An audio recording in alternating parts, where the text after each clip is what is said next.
Welcome to Camera Ready and Abel, the podcast that explores the intersection of media change and personal growth. I'm your host, Barna Abel, and my calling is to help you tap into your superpowers, hone your message, and make an impact on the world. This episode is brought to you by the word marketing, which the American Marketing Association defines as the activity, set of institutions, and processes for creating, communicating, delivering, and exchanging offerings that have value for customers, clients, partners, and society at large. In the camera-ready world, where your success depends on communicating how you stand out versus how you fit in, effective marketing is essential.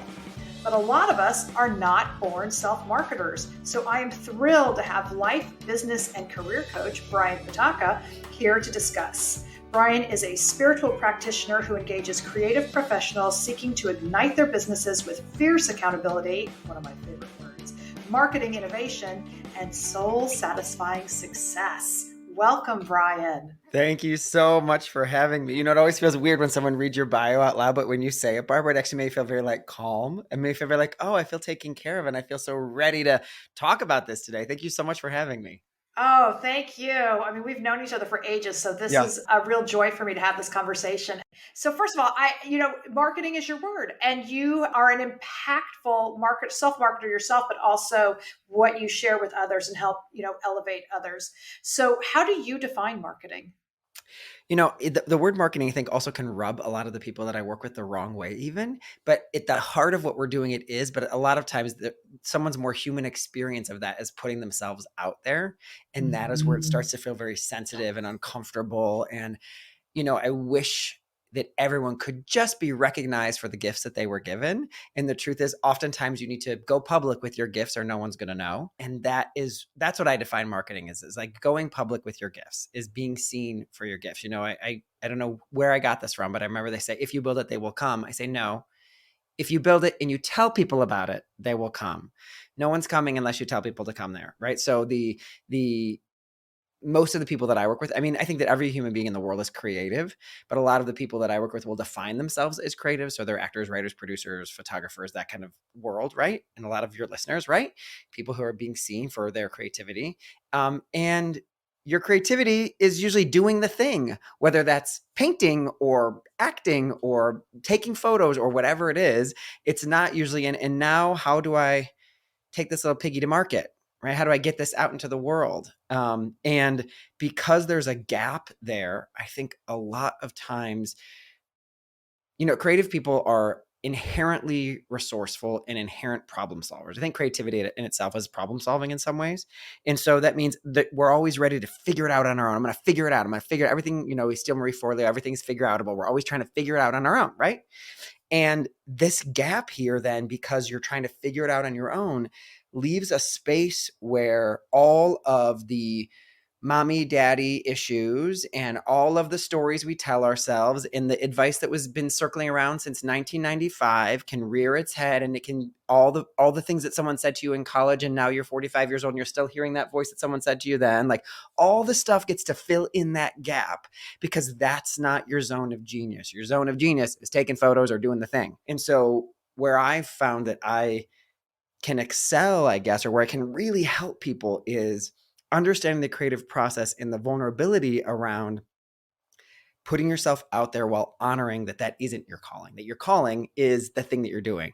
And that takes a certain degree of, I think, self-awareness, and also how much, one of the things I see people succeed with is when they're willing to treat it like a game or to have fun with it. If it works, it works. If it doesn't, it doesn't. But that takes some amount of bruising your knees, some amount of getting it wrong a few times. And so my deep desire is to create or to help creatives feel almost dangerous with the amount of putting themselves out there they're doing. Send enough emails until you're going to barf, or right below the number that's going to make you throw up is the number of emails you need to send, or the number of times you need to post, or right. And oftentimes we're oh, wow, that was 3 emails. Good job. It did not feel like that. And yes. And it was really hard. Great. On my end of my inbox, it was totally fine. I did not get overwhelmed whatsoever. You did not bother me, whoever you think you're going to bother. So that's maybe a long roundabout way to say, that this, I believe, I have a background also as a non-denominational reverend, and went to school for 3 years for that. It should have taken 2 years, but we're not going to talk about that. It took me longer. So I believe that your creativity is your birthright. And so I know that the world is a better place when people are doing what they are called to do, and that is what's going to ultimately uplift the consciousness of the planet. And if the marketing piece is where I can step in to help that happening, that's where I believe my role belongs, is to help you have your greatest expression of that which you were called to do. Amen to all of that. I think, a twin aspect of this is the S word that we haven't touched on is sales. Oh, Because yeah. sales and marketing, and in the business world, technically they're two different things. But for those of us who don't come from this naturally, it's all lumped into the same thing of sales and marketing. And to everything you just said, one is the what feels yucky part of it, because we think of marketing as sales and that's self-promotion, and then goes into the deep personal issues and how we raise cultural issues, all of that. So I love that you name checked Marie Forleo. So attaching to that, I'm a big believer in that when we start to focus on the value that we bring, it's so important, because I love the definition of sales as enthusiasm transferred. I love Right. So that Yeah. touches on that. And then the other thing that you just said is also the recognition that marketing, people who are really great at marketing, who do a phenomenal job, are super creative, and that it's its own gift and set of skills. And that my mind doesn't think that way. Right. So Yeah. Barbara, just because you said the sales piece, I want to just speak to that is, I think the sales piece also gives me, there's a kind of danger/freedom that I hope that a lot of people can arrive at, which is a little risky when it comes to business. So I'm going to put the idea out there, then everyone put it through your own filter to see how this would apply to you. Right.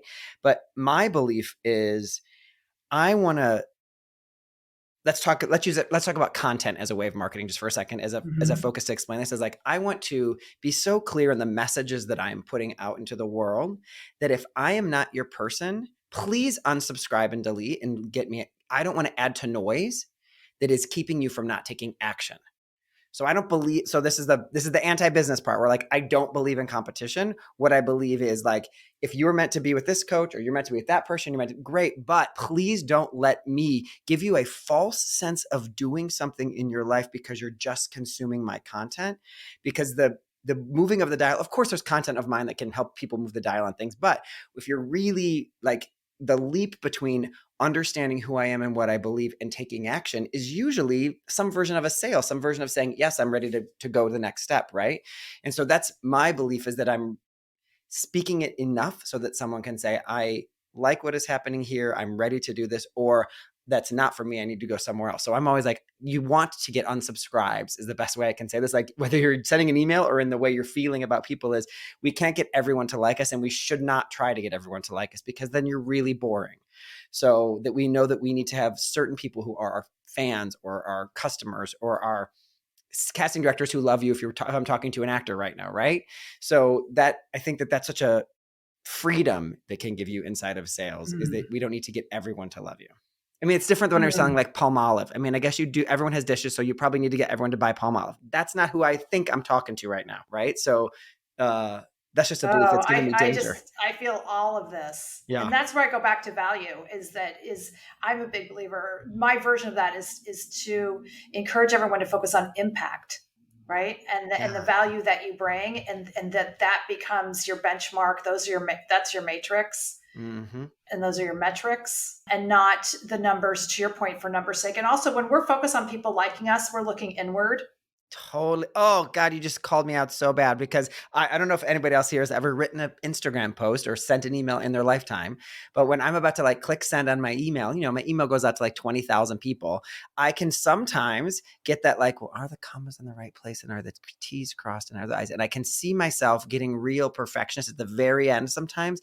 And that's when it's no longer about them and it became about me. And I wouldn't know anything about that, Brian. I've never, ever, ever heard of that.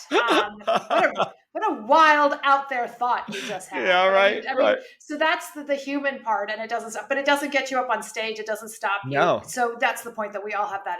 And to me, when I started to understand, that became I just felt that, like, that cartoon anvil was lifted off my chest when I realized, focus on the person who could be served by what you have to say.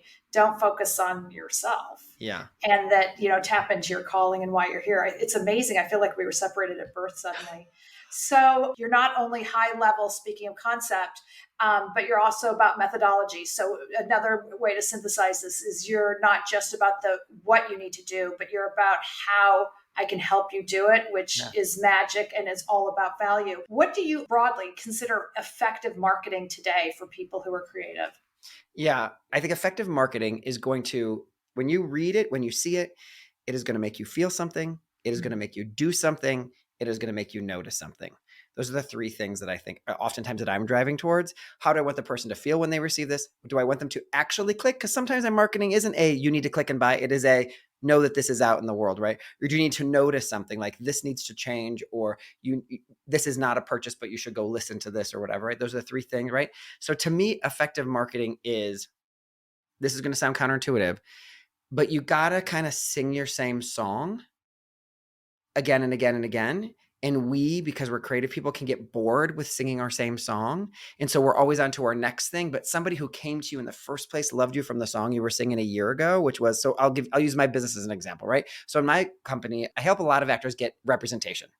I made that program a few years ago, and of course I'm updating it all the time, but I'm out talking about new things. I'm like, okay, I want actors to become offer only. I don't want them to worry about representation anymore. And But I need to keep talking about that because it is a level at which I make an impact and I serve actors. So I think part of impactful and good marketing is that you are saying the same story over and over again, right? I'm not saying it's a slogan. It could be a slogan, but that you're making sure that people know what you're known for, and that it sparks something. I like when I was talking about when I stare at the email, I'm like, are the commas in the right place? And I usually have to take a step back and go, how do I want the person to feel when they receive this?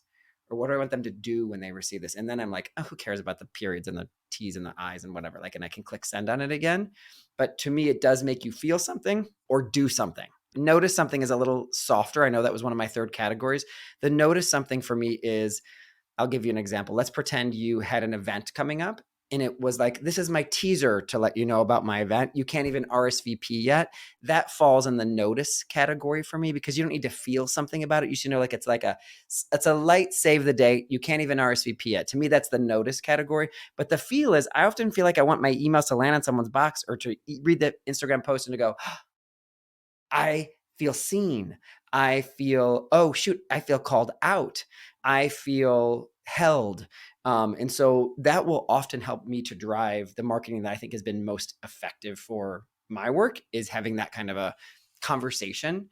And I think that to me is what good marketing is a conversation that says, feel something, do something, notice something, and sparks that when someone's, when someone's looking at it. And I mean, and the other part about it is, let's just be real. There's a lot of how-tos inside of this, right? Like, do not write a really, really long email. No one wants to read 5,000. In my experience, no one wants to read 5,000 words in an email, right? Like, format an email so that it's a little bit visually stimulating, so that we're not overwhelmed while we're holding our child's hand and standing at Starbucks. I don't have a kid, but this is my imagination of anyone who ever reads my email, is that they're standing at Starbucks holding their child's hand, and the child is also crying that's in their arms, and they're looking at their phone at the same time. That's how I write my emails, to know that this person is probably going to be distracted. And so I think good marketing also takes in the environment of how someone's consuming it. So that kind of went in a lot of different directions. I don't know if I covered everything, Barbara, but is that helpful? I'm hanging on your every word. Yeah. I want to sit with this for 1 second. Yeah. I want to validate, go back to what you just said from the side that I come from, is one, the repetition. There's a reason why repetition is a hallmark of a keynote speech. All these different things, because remembering that the person who's receiving what you said doesn't know that information already. And the repetition is how our brains can start to process. So important. So it's just a great reminder that repetition is powerful and need not be mundane. And then to your point, I mean, I used to work on countdown shows at VH1. The idea that it is really hard to get your, excited every day for Celine Dion, My Heart Will Go On, when it's number one, for months and months and months. But I bring this up too for anybody who works in a highly repetitive business, because if you're a newscaster, it can get hard to give the news. If you do a job where you have to do the same intro to your broadcast every day, you have to mentally decide, I have to feel like it's the first time I'm ever doing this, because to your exact point, somebody could be tuning in for the first time and they can't feel like it's the 1000th time you just did that. Yeah. And Barbara, you just gave me so much freedom. I appreciate you saying that about repetition, because even I know most people, I'm sure a lot of people listening, like really worry about the words that they're putting into the world or work over their content or their emails and things like that. And one of the things that I recently, when I was working with a copywriter who I was training under, was like, it's okay to repeat yourself sometimes. Because I think we think our best editing is, okay, let's take out all the repetition, make sure it's, and I was like, no, let's just say the exact same sentence a different way, because people need to understand exactly what's happening here. And by saying it a different way, it will land. Like, and it was like such a good freedom to know that. So I hope a lot of people, you know, I always think about that. I would have written you a shorter note, but I didn't have enough time. I forget who said that. Right. I love Right. that. So I'm not the one who said that. I think it's some like famous founding father or something. But I believe like that is so very true, that when we edit, oftentimes we're pulling out repetition. And what you just said is it gives me freedom, permission to repeat myself more, I would say.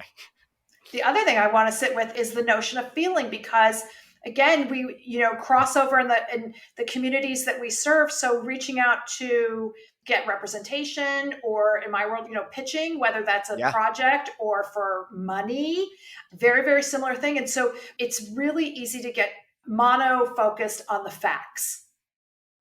Yeah. And the information matters, but what you just said is everything to me. It's, you have to focus on feeling. Yeah. And then the other one, and then what? Yeah, right. And then what? And then what do they do? Now what do they do? Like, what's the next step? Because if I want, so what's the result I want? And again, when you're really uncomfortable with asking, which is a whole separate conversation. Yeah. Yeah. That's really, really tough to figure out. Like, oh, did I just send that and I forgot to put the ask in there? That's so many times. I'll get email. I got an email yesterday from a client who I adore, and I think that she wants to come back and start working together. And I read the email and I was like, I don't know if there was a question in your email. I'm not sure what kind of response, because I was like, I think you're saying you want to work together, but I couldn't find a question mark. Are you saying you want me to send you the link and we could set up a meet? Like, it was very unclear. And I think we can be so wrapped up in our story that we miss that we haven't like call to action. It might not be that strong of a call to action, but even if it's like reply to this is a call to action, right? So like, I think what you're saying is so true. We have to go back and check it. The other thing, Barbara, that you just reminded me of is I have this thing that I when I work with people on, specifically when they're reaching out to people, which obviously when people are pitching, they're doing this, is I call it the cubic zirconia cure. And what I mean by that is I like to think that you can spot a fake diamond from a mile away. So when you email, that's probably not true, but let's just go with it for this theory. Okay. So, right. Oh my God, your face. If people can see your face right now. So people can read your motives in an email from the first line. And I find that old ways have told you to like fake authenticity, find some news about them, find her. And like, I'm barfing as I say these things out loud. And so what I teach is the cubic zirconia cure is speak into what it is you're doing in that moment, narrate your actions in the email so that no one has to see, oh, I'm going to find out what their fake motive is, what their motive is behind this. So it would sound something like, I'm going to riff this, or like, hey, I'm reaching out to you because I've got a project that I really would love to get in front of your eyes. Your name was the first one that came to my mind, and I wanted to start here. What do you think about getting on the phone? Or I can say like, don't fake me out with stuff at the beginning. How are you doing? And I heard this. But like, if they're a friend of yours, great. And that makes sense. If they're not, it just always feels like you are, it sounds like a shit sandwich, right? You put the good news at the top, you put the hard thing in the middle, you put the good news at the bottom. Like, I just feel like you don't need to do it in that way. Of course, say hello, but I just want you to narrate your action. So it might even sound like, let's say it's a really good friend of yours who you know has power. I think these are always the hard relationships, right? It might sound like, hey, I've been wanting to ask you this for a while, but our relationship as friends means the most to me. But it's a no-brainer that I should obviously ask you, would you ever take a meeting with me for me to pitch my project? Like, you just have to honor the relationship first. And this so often find that once people have the language for this, they're a little more dangerous and free with being able to reach out to people, because it aligns with the problem is networking, and this other piece of asking, I think sometimes feels schmoozy and gross and inauthentic. And it's because we've been taught inauthentic ways to do it. And so the authentic way is to say that, the solution is the problem. I feel weird asking, but I'd be an idiot not to. Would you ever take a look at my pitch? If that doesn't feel right, skip it altogether. But I wanted to ask you now, so I'm not kicking myself 2 months from now. Like, just really being honest. And I'm like, be honest. What great coaching advice. But the truth is we're not. We get in front of that computer and we start being weird. And I find that that is such a, to me, freeing when it comes to asking for something. Can I just point out, we started with cubic zirconium and the idea of fake diamonds. And Brian Patacca, you just dropped so many rare gems.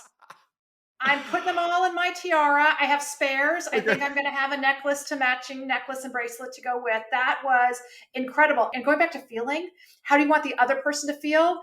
They feel respected, heard, valued. You honored their time when you're like direct and to the point. So these are all things like, how do you want the other person to feel when they read or receive what you have? Incredible. And then I did want to segue into, for a second, because this all interconnects, is your work with A Course in Miracles, because something I love that intersects because of Gabby Bernstein and her work with Marianne Williamson is hanging right above my desk. I look at it all day long.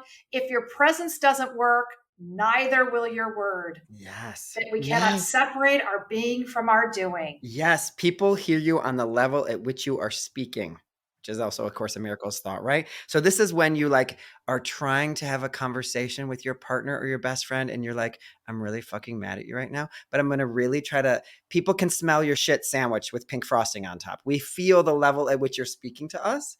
And so that's exactly what you're saying there is, your message can't come past your presence. And one thing that I want to just honor when you said that about the part about respecting the other person, you're actually saying, I want to honor your boundary, which the person might not even have yet. Right? You're like giving them an opportunity to have a boundary, which I'm sure we're all really good boundaried listeners right now, but I just wanted to offer that piece too. But yes, A Course in Miracles has, I mean, what would I do without it? It's changed my entire way that I think about the world, the way that I think about my life. It is the spirituality to which has spoken the most to me. And, you know, my favorite quote from A Course in Miracles is, be determined each day not to leave your function unfulfilled. I'll say it one more time. Be determined each day not to leave your function unfulfilled. And when I think of creative people, I think that that is, you know, this is like the, let's say someone who's listening and you're like, you're some kind of marketing person and you love marketing. Let's just say that's what you love to do. What's a good example of someone who's listening right now, Barbara? Let's pick like a really juicy list. Oh, I could tell you right at the top of my head, the fabulous, glorious Vinny Potestivo, who is my content coach, a marketer savant. Great. And this is what I was thinking in the beginning of our conversation, because his brain works, first of all, his left and right brains are going like, his hemispheres are so in sync and spinning at all times. And he just comes up with ideas spontaneously. I'm like, wow. My brain wasn't ever, I was never going to land on that ever. Like 5 years from now, I still wouldn't have gotten to that. So anyway, so that's who we're thinking about, like a marketing marvel. So think of him. So, right. And he probably loves it, feels really good when he's like having the best time, right? To me, if we're going to imagine that we are given gifts by universe, God, Oprah, Buddha, whatever you believe, and you are meant to execute on them in your life, be determined each day not to leave your function unfulfilled. If Vinny was suddenly like unable to do marketing, suddenly like, or had been away from his desk for 2 months, he would feel unlike himself. He would start to feel uncomfortable. He would start to feel cranky. And we all know this when we are separate from our function, we like start to go, well, that's because I haven't had an opportunity lately. Or that's because and suddenly the conversation no longer becomes about yourself. It becomes about the world or the business or something outside of yourself. When the truth is, you just need to put some hours in on the thing you love to do. So if there's someone who's listening who's, you know, is public speaking, right? And you really love public speaking and wherever you are in your journey with it, if you haven't done it in a long time, you're going to feel crappy just because you haven't done it. And I think a lot of times we want to look at answers outside of that. But if that is the function you're meant to inhabit, you got to spend some time in the sandbox, whether that's for being, you know, I'm saying sandbox because you need to play, whether you're being paid or not, which I think sometimes we can get really tripped up on, is if there's no money attached or there's no forward momentum in it, I don't need to be doing it. And then suddenly you're in a bad mood, like, oh, actually, I'm not vibrating at the frequency of what I'm meant to do here. And that's why you're not attracting in the stuff that you want to attract in. And that was the point that I wanted. That's the biggest lesson I think that A Course in Miracles taught me, other than the 2 words that I think all religions can be summed up in, which is be kind. And I think Wayne Dyer was maybe the first person who said that, but to be kind. And I think a lot of us neglect clarity in an effort to be kind when the two are exactly the same thing. So Go deeper into that, yeah, please. so like when and I'm not the man I'm not the first person who said this. There's an Italian writer whose name I don't remember right now, but the kindness, clarity is kindness, and kindness is clarity. So what that sounds like is like, hey, Steve, I wanted to see if you might be able to set up an appointment with me. I understand you might be too busy right now, and this might not be something that you can actually help me out with. So let me know. So do you need an appointment with me or not? I got a little bit confused because you were trying to be kind, like you're letting me off the hook, but you're not being really clear about what it is you need. Like that might not be the best example, but I think a lot of us get messy. Particularly, you talked about this earlier, when we ask for help or ask for something, we lose our clarity out of not wanting to take up space, not wanting to look like we're not good enough, not wanting to look like we're an amateur. All of these things get in the way of saying, I need this, will you help? And I just want to offer to anyone who's challenged by asking for help, and I'm going to try to say this as well as I can, you have to admit that you need the help in order for it to show up. And sometimes the admitting is with you first. So for example, this happens a lot when I'm sure this happens with a lot of people who are pitching at times. This happens with my actors who are pitching to agents. They make it sound like everything is perfect and amazing and wonderful. And look at all of my credits and all that I've done. And this is very true for pitching too. And look at all my writing and and everything is so perfect. So if everything is so perfect, why do you need a meeting with me? Why do I even need, you're not making a space for me to occupy the role that I like to be in, the thing where I get to fulfill my function, which is to be there for people who are creating content or be there for people who are looking for a manager. You're not making a space for me. And so you're like saying like, I'm on a fast moving train. You want to get on board? Well, no, you seem like you're doing great. I couldn't do any better than what you're doing anyway. So why do you need me? So being able to say the vulnerable space of the help that you need, I find time and time again, when you really say what you need clearly, clear as kind, people will step in. It is when you muddy the water that we don't know who to be. When you either sound too perfect or unclear, we don't know how to show up for you. Also, like, who wants to help someone who's unclear? No one does. Like, that's like, I'm like, I want to help you, but I'm like, what's your question? Can you say it, please? Right? A version of that I just heard, and oh man, I'm just loving all of this, was that, and it goes back to, we talked about like, serving your highest calling or function, is when you're asking with clarity and kindness, you're allowing somebody else to fulfill their calling by helping you. Yes. And I was like, oh, I needed to hear that, because I have a big old card above my desk that says ask. Oh, I love it. 2 is that the lack of kindness and clarity that we get from the other side, when people won't give feedback, when you never hear, did I even get the role? Did my project get greenlit? Was the thing accepted? And to be honest, one, I have to respect that there are many people you just don't have time because of the volume, but this idea that it's kinder to say nothing instead of just saying, you know what, we're in a log jam, or I honestly, I don't have any feedback. We live in a world where people don't get any feedback. I know. And it's so painful. It is so painful. One of the things that I'm sure this comes up in your coaching and the work that you do too, is I have actors kind of decide, or people who are pitching decide, what is your reaction going to be to silence, instead of letting themselves make up the story. So my reaction to silence is going to be fill in the blank, that I bless and respect the person that is busy. Because the Course in Miracles would say, just to bring it back here, is all attempts to understand other people's motivations are dangerous. So the moment you begin to say, the reason they didn't respond is, you are wrong. You cannot be right. There's no way that you will know the full story, right? And no matter what your other friend's experience was with that same person, you will not be right, right? I love a no more than I love a silence, of course, because then you get to go, phew, thank God I'm not holding space for that possibility anymore. Thank God there's only 2 people left for me to meet with.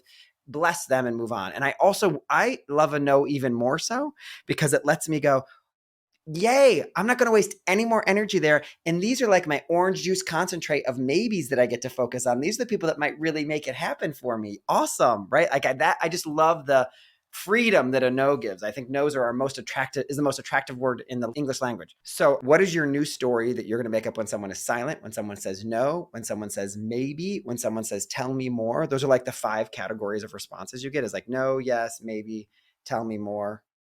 right? Like, and there could be other permutations of that inside of that, right? And so what are you going to decide is your mindset going to be when you get those responses? Because even a tell me more can be like maybe it's a yes and you can get all excited about it. Or they want to hear more about it. Like, and you have to be like, actually tell me more means they're interested and they're just checking that, like, what is your expectation around each of those responses? And I've seen people be so much more free and like delighted when they get a no, or delighted when the silences come in and they go, great, I get to focus all my attention on the tell me mores and the maybes and the yeses right now. And I also think there's this piece that is a real pisser, which is give them their freaking dignity of their no being the right answer for you too. If they had said yes and they really meant no, you would have had a shitty experience with someone who was half in. I do not want a blasé yes. I do not want let's try it. I want a yes, or let's talk about it later. I don't have time for this, or a no, like, because I'm sure many a person has ended up in multiple meetings with someone who is always just kind of half in, and you've put in so much effort on this half in meeting or manager or agent or whatever you're working with. And I would rather release that person. So I really want to give people the dignity of their no being the right answer. And I'm not knocking on the door again. Like, no, are you sure that I'm not the right one for you? Like, let's focus on the other people here, right? That doesn't mean you can't pitch something else to them again in the future. Of course, that's the open door there. But I just really give them the dignity and the blessing and the thank you. Bless and thank you for that no. Great. Who's my next person? There has to be some belief in, I think when I'm saying this, I realize this, there's a privilege in believing that like the right person is going to be existing for whatever it is that you're pitching or working on, right? That there is going to be another opportunity to pitch it. So I realize that the baseline of this is the belief that if someone says no, there's someone else that can say yes. So I realize in every single industry, there's not always endless numbers of people that you might be pitching to, but I want to bring that into the conversation, at least so that when we're thinking about it, that we like can bless and release and say, there's got to be someone else that is going to be on board. So I want to just at least acknowledge that. It allows us to circle back to what we talked about earlier, was the energy that we bring to our marketing and communication. Yeah. Yeah. And isn't a weird word to bring to that is dignity. To me, I think it's so like, I want to bring dignity to the marketing communication and to me, dignity is giving a human being their own full experience, right? In the respect of their full experience of, you want to unsubscribe, you want to say yes, you want to say no, you want to tell me that you want to use a different email address, whatever it is like the respect that you offer, that it is I think a privilege to show up in someone's inbox, right? That you're going to acknowledge that. And because I think that takes away the idea of entitlement and brings in the idea of like the belief that I have, which is I'll sometimes end my emails this way, which like if I'm trying to say, I would say like, be a good Victorian lady, right? Like bring your manners to every single thing that you do. Like if you stopped at someone's house, you'd send them a thank you card. If I run into you, I'm going to send you a thank you card. Like if I see you at a event, I'm going to send you a thank you note, right? Like that is part of being a good Victorian lady, because I'm going to have such good manners that it's going to help us build a relationship. And I'm not going to get weird about sending a thank you for seeing you because I just have good manners and that is my value. It has nothing to do with what is the right thing to say because I have good manners, so I send a note. Like that's the end of the sentence and the end of the thought pattern. Where I'm going with this is the ability to give someone the dignity of saying yes or no is also this belief that you're in a small business. I like to use this as a trope in my work when I'm writing to people is like, this is a small business. I'm sure that our paths will cross again. No matter what, I'm sure that our paths will cross again. I'm glad that we had the chance to connect, right? Some version of that gives the recipient the feeling of this person values this relationship. And we both know that we will be ships passing again soon. And then it gives, I believe, also you the permission to send another email a month later to say, oh, I thought of something that I should share with you. Like that it gives you the, like, we are in this business together. I am aligning myself with the community that we are both in. I am not acting like I am outside of this. And so I sometimes use that language to end an email. So I just offer that to anybody who's listening and thinking about putting this into practice. Okay. I love so much that we started with marketing and we're ending with dignity and respect. Oh. Yeah. I feel so good. Good. I did my job. Oh man. Okay, so Brian, where can everyone find you? Best place to find me, the easiest place is Instagram. Brian Says That. You can always DM me. I am there all the time, and all my content is there too. And where do people sign up for your newsletter, which is amazing? Yes. So the best place to do that, if you're an actor listening, I don't know if there's actors listening, but if you are, Super Sneaky Auditions is this really freaking cute download that I have right now that is collected stories of people getting auditions in really unusual ways, but ways that you can actually put into practice yourself. Actually, I'm going to smack myself. Everyone who is listening should go grab that, because here's why. Every person listening needs to grow their network, and there are 23 stories of people growing their networks in unusual ways that you can put into practice. Not weird, gross, gimmicky ways, but ways that we often overlook. So I want everyone to grab that. And we'll make sure you get on the right list so you don't get actor stuff. But you just grab that newsletter, supersneakyauditions.com, and then we'll add you to the newsletter. I hope you'll come back. I'd love to. This is so fun. Thank you. I feel very nourished. And I want to thank everyone listening for joining me here and with Brian at Camera Ready and Abel. If you're interested in one-on-one media communications or brainstorming training for you or your team, please shoot me a note. And please be sure to visit abelintermedia.com and download my free ebook, 12 Tips for Success on Camera. And as always, hit the subscribe button if you haven't already.